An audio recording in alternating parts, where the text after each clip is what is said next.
There's so much money involved in sports betting now.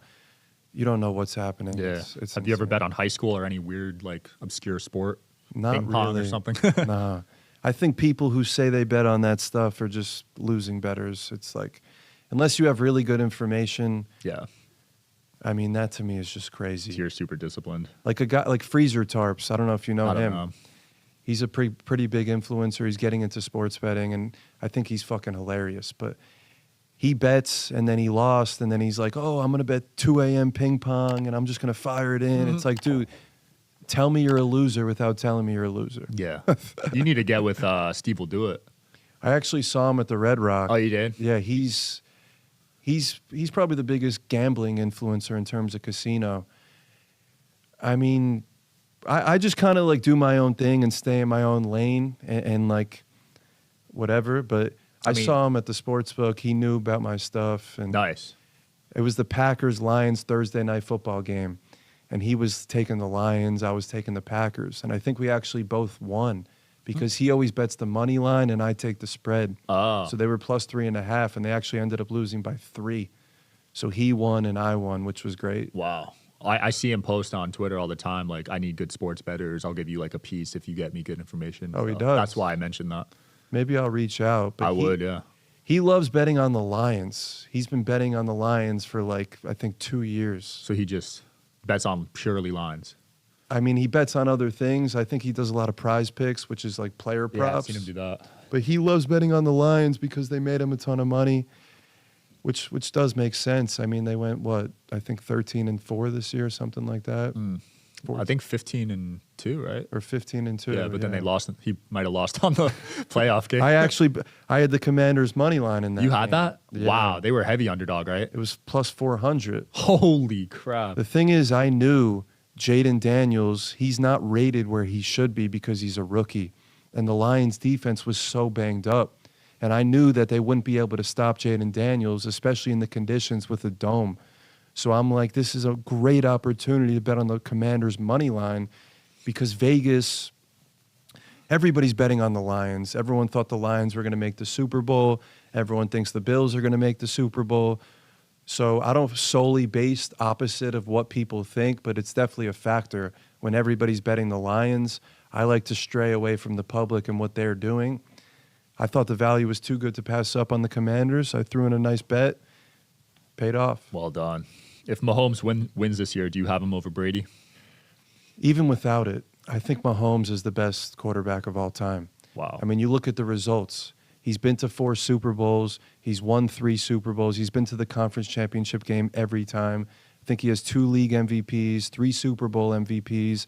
If you stack up Mahomes' first 6-7 years to Brady, it's not even close. At the beginning of Brady's career, he was completely carried by the defense. And I like to compare it like that. You can't look at Brady's 20 years compared to Mahomes' 6. I want to compare Brady's first 6 to Mahomes' first 6. Yeah, Brady's amazing on longevity. He's played 20 years. He won with the Bucs without Belichick. But a lot of these arguments, I think, are not valid because he went 10 years in the middle of his career. He didn't win a thing. So if Mahomes were to quit today and put up the results that he's put up, would you say that Brady's better than him? To me, there's no way. Because it's like in the NBA, you look at Luka, what he's doing in his first 6-7 years is greater than what a lot of players have done. It took Jordan 7 years to win a championship. It took LeBron 7 years to win a championship. But people are so quick to judge all these players at the beginning, and I think that's just stupid. But if you look at Mahomes, he's not putting up the numbers anymore because he doesn't have to. He's just winning. His first year, he threw 50 touchdowns, and he won the MVP. He had Tyreek Hill. He had a lot of different players on his team. Now, he just does whatever's necessary to win the game.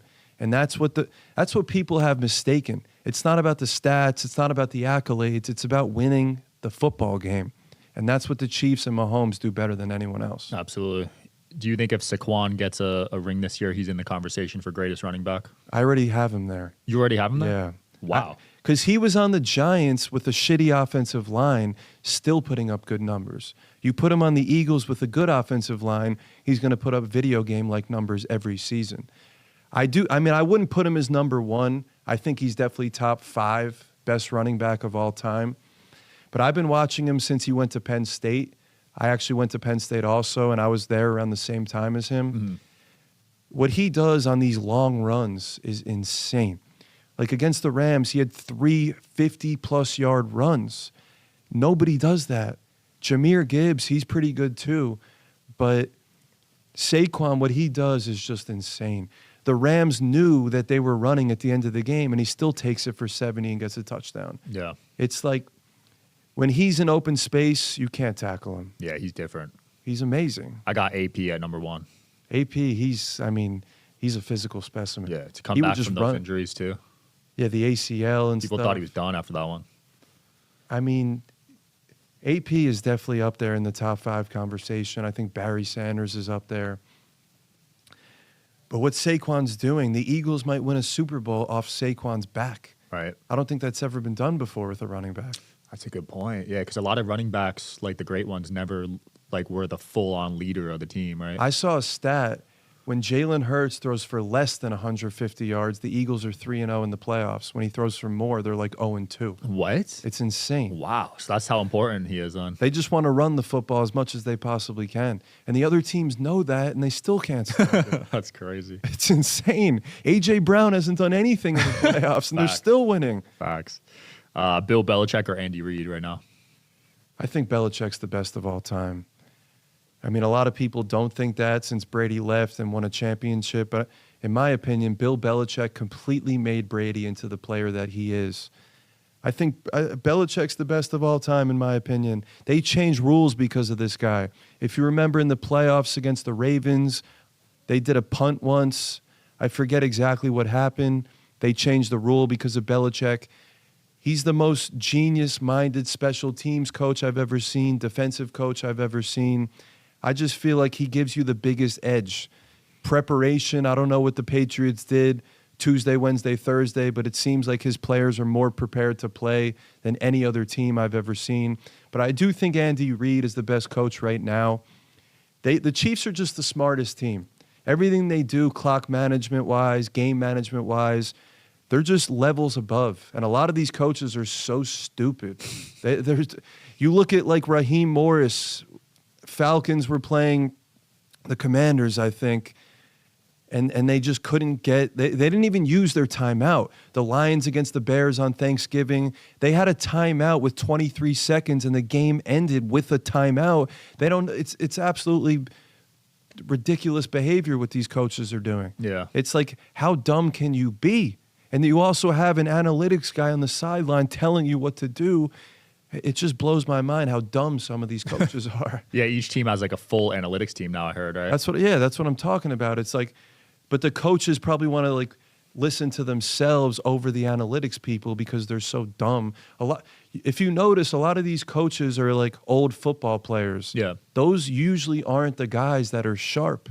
You want like a 35-year-old boy genius like a McVay, like a Matt LaFleur, like a Kyle Shanahan, Ben Johnson, who just got hired by the Bears.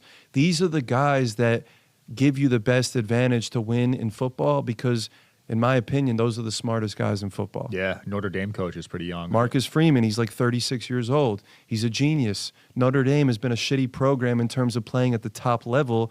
Now they come in, they win 3 playoff games. They go to Ohio State, give them a run for their money.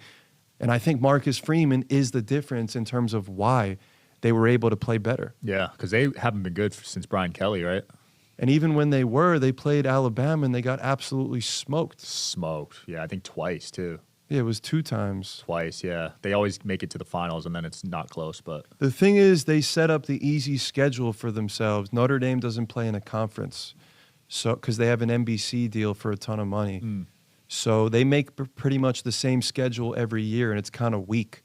So every year they're gonna go 10-2, 11-1, something like that. I think they're gonna make the playoff probably every year with Marcus Freeman because of their scheduling. And they also want Notre Dame in the playoff because of their name, because of the money they can bring and generate. So I think Notre Dame might have a long run of doing well right now. Yeah. Wherever you guys are watching this show, I would truly appreciate it if you follow or subscribe. It helps a lot with the algorithm. It helps us get bigger and better guests, and it helps us grow the team. Truly means a lot. Thank you guys for supporting, and here's the episode.